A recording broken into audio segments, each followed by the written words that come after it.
시청자 여러분 안녕하십니까? BTV 대구 뉴스입니다. 첫 소식입니다. 생계에 어려움을 겪고 있는데도 불구하고 부양 의무자가 재산이 있다는 이유 등으로 수급자로 지정받지 못하거나 중도에 탈락하는 경우가 많습니다. 기초생활보장제도가 최후의 사회안전망이라고 불리지만 사각지대가 발생하는 이유인데요. 10월 17일 세계 빈곤퇴치의 날을 맞아 대구 지역 인권단체가 부양 의무자 제도를 완전 폐지하자고 촉구했습니다. 김민재 기자입니다. 생활고에 시달리는 이들에게 기초생활수급비는 최소한의 생계를 유지하는 비용입니다.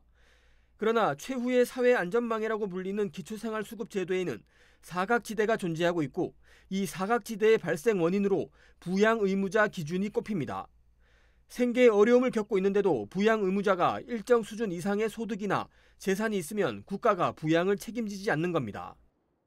30년 넘게 가정이 해체돼 있고 더 이상 가정으로 돌아갈 수 없는 상황임에도 두 사람이 다시 수급을 받으려면은 아예 관계를 다시 하든지 아니면은 이 명목만으로 남아있는 이혼 도장에 소송을 하고 도장을 찍으라고. 수급자가 병원 진료를 받을 때 일정 금액만 내면 되던 정액제에서 앞으로는 본인 부담금을 높인 정률제로 바꾸겠다고 한 정부의 결정을 놓고도 비판이 나오고 있습니다. 의료급여 수급자들은 건강보험 가입자보다 만성, 중증 질환 비율이 높기에 병원 이용이 많을 수밖에 없습니다. 의료급여 계약안은 부자 감세로 인한 세부 부족을 메꾸기 위한 비용 통제, 재정 절감을 목표로 빈곤층의 의료 접근성과 건강권을 침해하는 행포입니다. 대구 지역 인권장애인 단체는 부양 의무자 제도의 완전 폐지와 의료급여 정률제 도입 철회를 요구하고 나섰습니다. OECD 나라는 우리나라하고 일본밖에 없는데 여전히 2017년도에 부양의무제 폐지하겠다 약속했음에도 불구하고 지금까지도 부양의무제 폐지가 지금 안 되고 있습니다. 그래서 이 자식 때문에 수급권자가 안 되는 분들 혹은 부모 때문에 수급권자, 가족 단절이 됐음에도 불구하고 그런 경우가 너무 많다는 거죠. 현재 보건복지부는 시민단체 등의 반발로 의료급여 정률제 도입 절차를 중단한 상태입니다. 현재 기초생활수급제도의 혜택을 보지 못하는 빈곤층의 규모는 최대 113만 가구에 이를 것으로 추정됩니다. 최후의 사회안전망이 제 역할을 하기 위해선 빈곤 사각지대를 줄이기 위한 제도적 보완이 필요하다는 목소리가 커지고 있습니다. BTV 뉴스 김민재입니다. 달성군 구지면에는 여러 곳의 공원이 있는데 대부분 독립적으로 운영되고 있어 통합적 활용에는 한계가 있다는 주장이 제기됐습니다. 공원들을 서로 유기적으로 연결하고 그 속에서 생활과 문화가 흐르는 새로운 공간으로 발전시켜야 한다는 지적이 나왔습니다. 천혜열 기자가 취재했습니다. 달성군 구지면에는 창리공원과 국가산단 근린공원 등 여러 곳의 공원이 조성돼 있습니다. 응암리 아파트 주변 완충 녹지에는 총 1.6km에 이르는 맨발 산책로가 조성돼 있어 부분적으로 공원의 역할을 하고 있습니다. 지난 여름에는 국가산단 2호 근린공원에 어린이 물놀이장이 조성됐고 또 다른 공원은 가족과 이웃이 함께 즐길 수 있는 야외 문화 공간으로 활용됐습니다. 이처럼 구지면에 있는 공원들이 주민들의 생활과 문화를 담아내는 공간으로 발전하고 있지만 각 공원이 개별적으로 운영되고 있어 지역 전체를 아우르는 통합적 활용에 한계가 있다는 분석이 달성군 의회를 통해 제기됐습니다. 구지면은 국가산업단지와 낙동강 수변의 자원을 함께 갖추고 있습니다. 이에 공원 인원을 단순한 환경 개선에 머물지 않고 국가산단 인근공원과 수변공원, 근린공원을 유기적으로 연결해 생활문화여가가 어우러진 복합형 공원 건역으로 발전시켜야 합니다. 곽 의원은 현재 과학관 공원에서 저류지를 생태 친수 공간으로 재편하는 리뉴얼 사업이 추진되고 있다며 이 공원이 리뉴얼을 통해 활성화되기 위해서는 생활권 공원의 기반을 마련하고 그 기능을 강화해야 한다고 주장했습니다. 또 산업단지 주변의 녹지와 낙동강변 산책로, 근린공원 등을 하나의 생활 동선으로 연결해 산책로와 자전거길, 문화체험으로 연결된 순환형 공원 체계의 필요성도 강조했습니다. 여기에 국가산단과 낙동강이라는 지역 자원을 묶어 구지면 전체를 아우르는 통합 브랜드를 조성하자고 제안하기도 했습니다.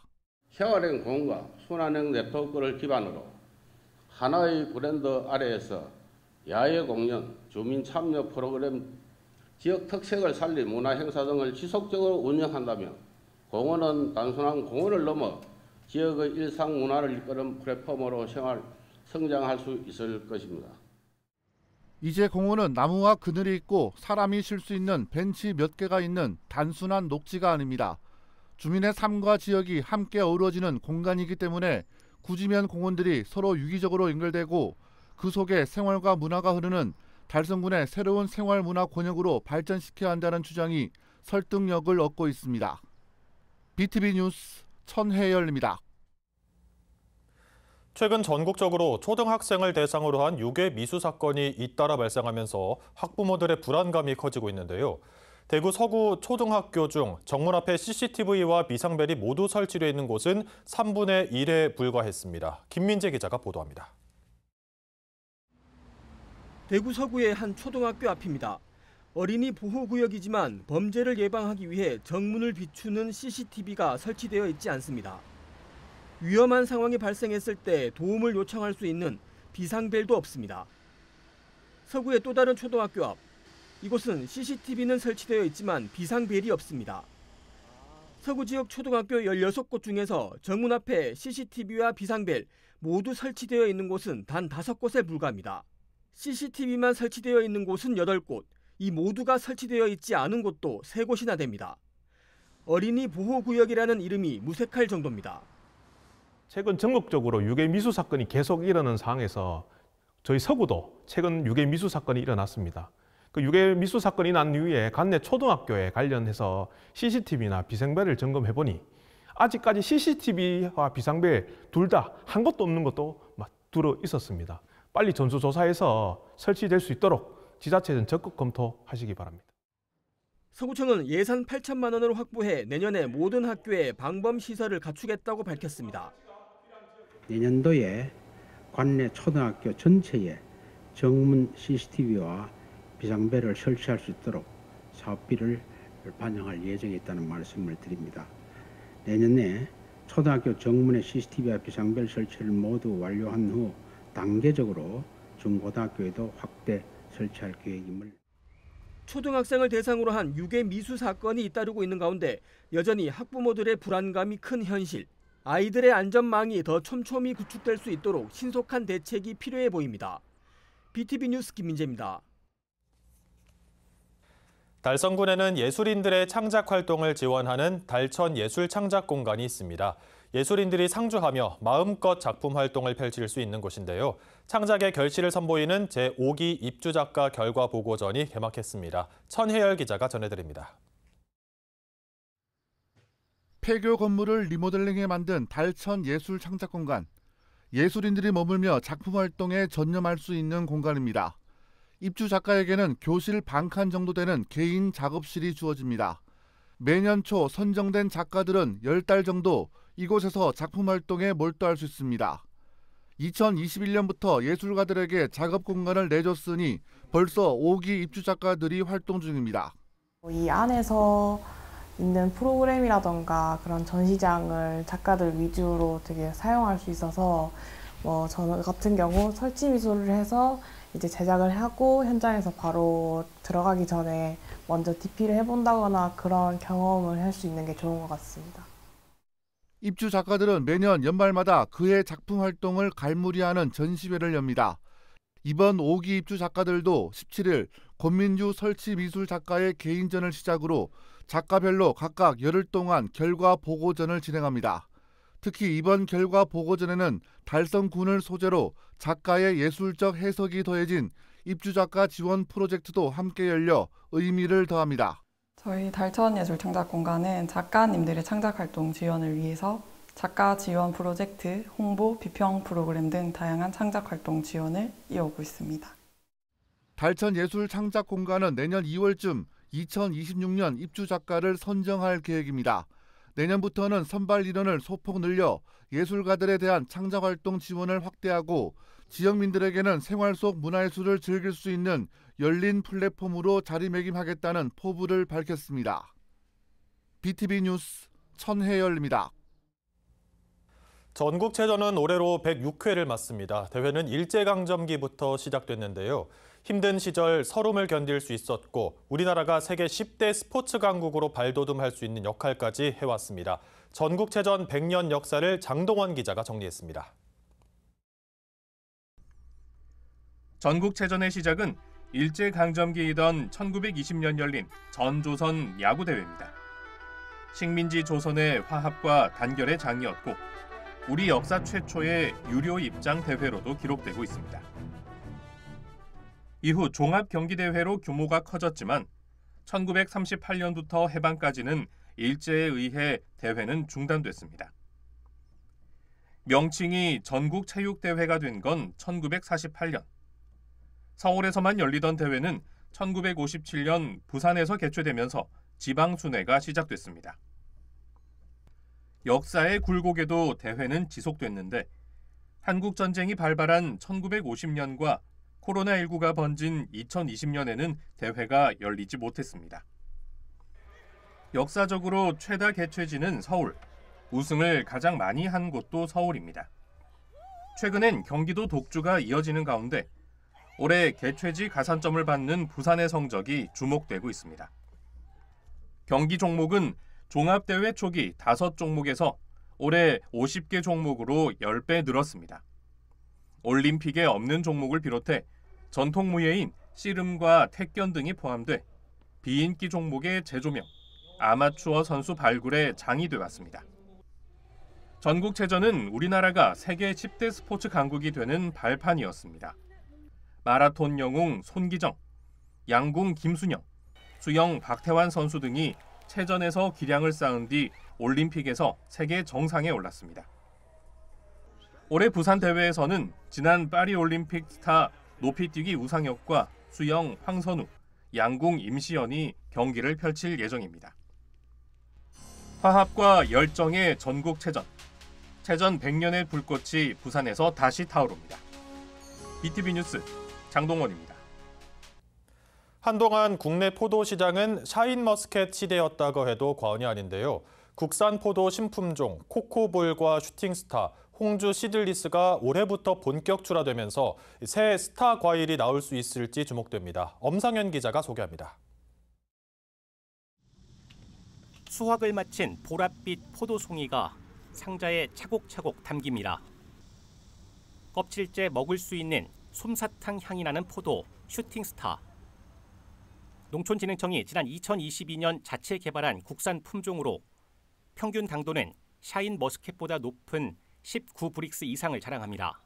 젊은 세대 인기가 굉장히 폭발적입니다. 몇 년 전에 인스타그램에서도 인기가 폭발해가지고 저희가 서울에 있는 가락시장에서도 이 포도 없냐고 계속 주문이 들어오고 있고, 근데 지금 나무가 어리고 생산량이 적기 때문에 수요를 따라가지 못하고 있는 형편이라는 말씀을 드립니다.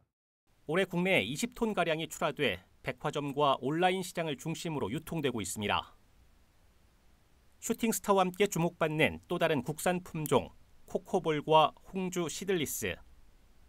코코볼은 껍질이 얇고 당도가 높아 껍질째 먹을 수 있으며 홍주 시들리스는 씨가 없어 먹기 편하고 새콤달콤한 맛으로 소비자 만족도가 높습니다. 농촌진흥청은 이들 새 품종을 포도 3총사로 묶어 국산 포도의 경쟁력을 높이고 샤인머스켓 편중을 완화하겠다는 계획입니다. 현재까지는 외국 품종이 98% 이상 재배되고 있는 상황인데요. 이제는 국내에서 개발한 신품종들이 재배 면적을 좀 넓게 차지하는 걸 목표로 하고 있고요. 보급률을 지금 한 5%에서 최대 10%까지 늘리는 걸 목표로 하고 있습니다. 현재 새 품종은 상주와 김제, 홍성 등을 중심으로 10헥타르가량에서 재배 중이며 오는 2030년까지 재배 면적을 300헥타르로 늘릴 계획입니다. 또 내년부터는 홍콩과 베트남 등 아시아 시장에도 시범 수출해 K포도의 세계화 가능성을 시험합니다. 국산 포도 품종의 새 주역으로 떠오른 포도 3총사. 다양한 맛과 향으로 소비자의 입맛을 사로잡으며 농가의 새로운 희망으로 자리 잡고 있습니다. BTV 뉴스 엄상현입니다.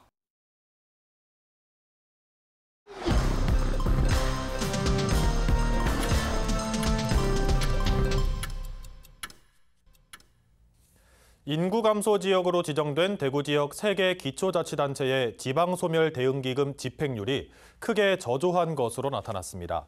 국회 행정안전위원회 정춘생 의원이 공개한 자료를 보면 대구의 인구 감소 지역인 서구와 남구, 군위구는 올해 각각 72억 원씩 배정받았지만 3개 자치단체의 평균 집행률은 19.4%에 불과했습니다. 서구는 배분금에서 14억 원을 써 집행률 20.59%를 보였고 남구는 12.7%, 군위구는 24.93%였습니다. 달성군 기업플러스 일자리 지원센터가 하반기 취업과 창업 지원 프로그램을 운영합니다. 먼저 중장년 구직자를 위해 오는 27일부터 사흘 동안 신임 경비 교육을 열고 베이비부머 세대의 경력 전환을 돕기 위해 신중년 직업 탐색 특강을 개설합니다. 청년과 중장년 구직자를 위해 취업 역량을 강화하는 프로그램을 개설하는데 여기에는 이력서와 자기소개서를 작성하는 방법과 면접 노하우에 대한 특강이 포함돼 있습니다. 이외에도 기업을 대상으로 한 변화된 노동법 상식을 주제로 한 특강 등을 마련해 고용 환경 변화에 대한 다양한 정보를 제공할 예정입니다. 달성 어린이 숲 도서관이 디지털 똑똑 교실을 운영합니다. 어린이들이 올바른 디지털 사용 습관을 기를 수 있도록 하기 위한 프로그램으로 부모도 함께 참여할 수 있습니다. 각 기수별로 오전, 오후 2개 반으로 운영되며 학생과 보호자 각각 10명이 참여할 수 있습니다.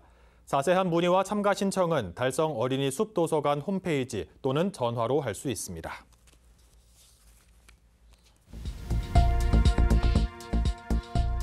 중구청이 2025년 청년 팝업 클래스의 마지막 순서로 오는 25일 유튜브 크리에이터 김원훈을 초청한 가운데 토크 콘서트를 개최합니다.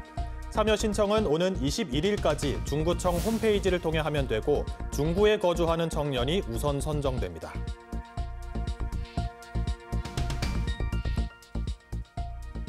서구청이 이달 말까지 집단 급식소와 배달 음식점을 대상으로 식중독 예방 교육을 추진합니다. 교육은 조리 종사자에게 조리기구의 오염도를 요리 전후로 측정 비교해 영업자의 경각심을 높이는 방식으로 진행됩니다.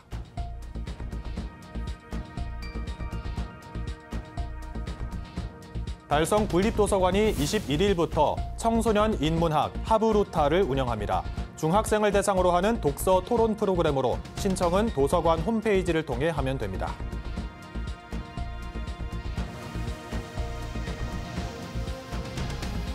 제5회 달서 근로자 가요제가 오는 22일 성서체육공원 야외운동장에서 열립니다. 예선을 거쳐 본선에 오른 15팀의 경연으로 꾸며지며 가수 신승태의 축하 공연이 예정돼 있습니다.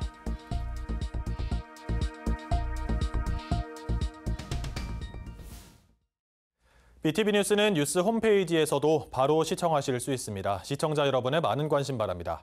이상으로 뉴스를 마칩니다. 함께해 주신 여러분 감사합니다.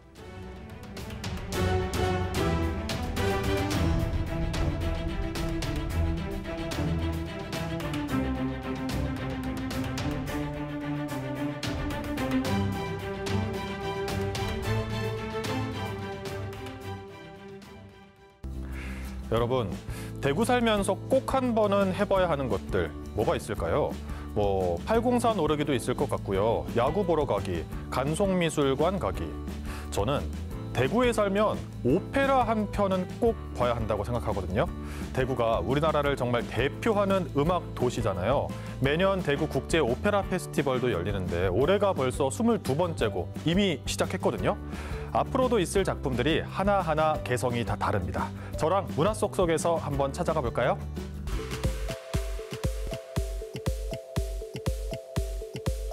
매년 대구 오페라 하우스를 중심으로 열리는 대구 국제 오페라 축제. 이제는 우리나라 대표 음악 축제로 자리 잡아서 이 공연들만을 보러 대구를 오는 분들도 정말 많다고 해요. 워낙 뛰어난 작품들이 모이고 또 대구 오페라 하우스의 환경도 좋고 무엇보다 대중적으로 사랑받는 익숙한 작품에다 정말 신선하고 쉽게 볼 수 없는 작품들도 있어서 대구 국제 오페라 축제가 사랑받는 것 같은데요. 이번 축제는 11월 8일까지 이어집니다. 일단 어떤 작품들이 무대에 오를 준비를 하고 있는지 하나하나 봐야겠죠?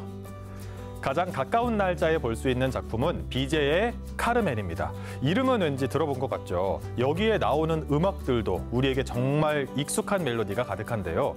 서곡부터 아리아까지 하나하나 들으면 할 수 있는 이 귀에 익은 음악들입니다. 특별히 올해는 작곡가 비제의 서거 150주년을 맞아 거대한 프로덕션으로 제작했다고 하는데요. 대구의 오페라 단체 영남 오페라단에서 지역의 음악가들과 세계적으로 유명한 거장들이 함께 오페라를 이끌어간다고 합니다. 그래서 한 번만으로 끝내긴 아쉬운 이 공연은요. 16일에 대구 오페라 하우스 객석을 꽉 채웠고요. 이어서 18일에도 대구 오페라 하우스에서 11월 2일에는 아양아트센터에서 공연이 이어집니다. 다음 주 금요일과 토요일에는 대구의 젊은 음악가들이 펼치는 무대 피가로의 결혼이 기다리고 있습니다. 모차르트의 오페라 중 가장 유명하고 무대에 많이 올려지는 작품인데요. 이 3대 희극 중에서도 가장 유머러스하고 귀여운 장면들이 많습니다. 편지의 이중창, 피가로의 아리아 같이 교과서에서 또 영화에서 자주 듣던 음악이 나와서 편하게 감상할 수 있어요. 이번 피가로의 결혼은 신선하고 뜨거운 열정을 보여줄 영 아티스트들이 중심이 되는데요. 젊은 감각으로 그린 코믹하고 또 사랑스러운 캐릭터들이 여러분을 기다리고 있을 겁니다. 누구도 본 적 없는 새로운 작품을 경험하고 싶다. 그렇다면 10월 28일 화요일 저녁에 무려 처음으로 무대에 올려지는 오페라 콘체르탄테 미인이 있습니다. 지금까지 볼 수 없었던 그림을 주제로 한 오페라인데요. 우리 대구의 간송미술관이 소정한 신윤복의 미인도를 배경으로 대구에서 태어난 이 오페라가 화요일에 처음 관객을 만날 준비를 하고 있습니다. 이미 이 그림과 음악의 만남을 기대하는 관객들이 너무 많아서요. 예매 시작 8일 만에 추가 좌석을 오픈할 정도였다고 해요. 음악에 온전히 집중하고 창작 오페라가 완성돼가는 과정까지 느낄 수 있는 이 공연도요. 대구 오페라 하우스에서 열립니다.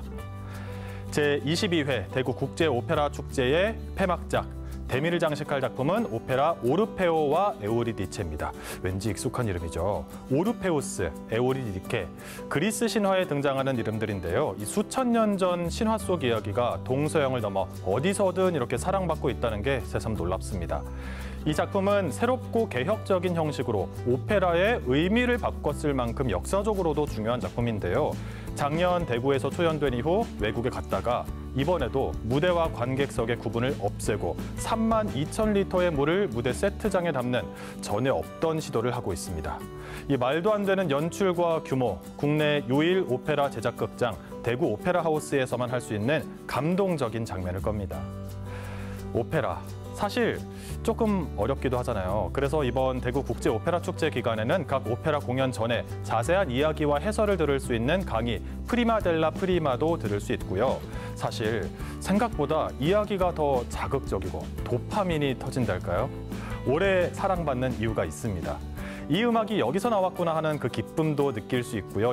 익숙하고 아름다운 음악들이 가득합니다. 무엇보다 대구에서 멀리 가지 않고 이렇게 뛰어난 예술을 즐길 수 있다는 게 저는 참 기분이 좋더라고요. 여러분도 11월 8일까지 이어질 대구 국제 오페라 축제 마음을 열고 찾아가 보셔도 좋겠습니다. 문화 속속은 다음 주에도 마음에 쏙 드는 소식으로 찾아올게요.